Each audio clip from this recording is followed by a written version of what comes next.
It is. I didn't see that coming. So college, I'm a Texan, but I don't think I've ever been to college. It's more of a college town, right?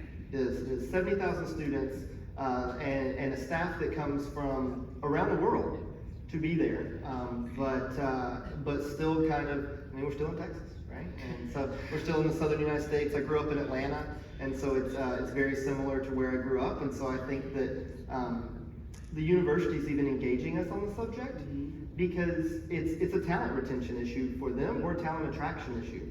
Is that if they're trying to get world-class professors from around the world, those professors also have to be able to see themselves in College Station. And so it's something that they're also interested in trying to work to solve. And that I think that that's our biggest superpower, is that we can create the table that everybody comes to, right? Is that we don't have the fix to this right now, but what we do have is the ability to gather stakeholders that are all interested in being a part of a solution, and we can be the ones that gather those together. I think what you said about you have to be able to see yourself in the destination, right? And that's true about our organizations too, is that we need to make sure that all the people in our community can see themselves in our organizations, in our board of directors, in the staff, and all those different things, the companies we work with, the hotels that we work with, the restaurants. It all needs to be as fully encompassing as possible.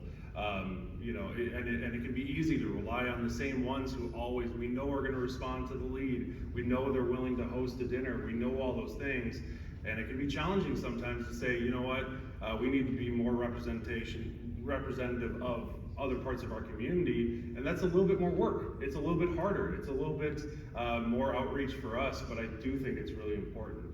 And I think that that's a really good thing with Gen Z. They're more connected and more knowledgeable about all the things that are going on in the world than probably any one of us in this room were at their age. They can go on TikTok, and it's not just dancing videos and other stuff like that.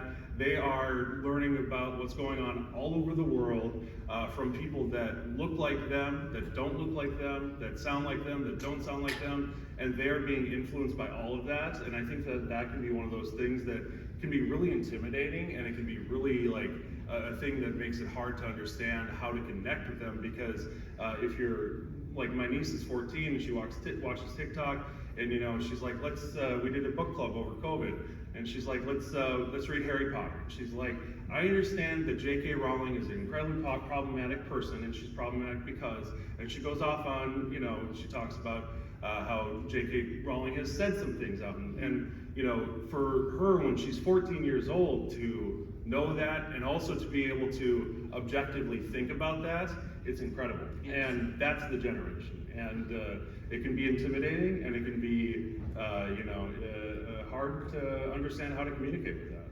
Well, I humble myself to your generation. I learned, and I think that's the perfect way to end it. I think that's why I'm so drawn to your generation. I learned so much from you all. I learned so much from you all.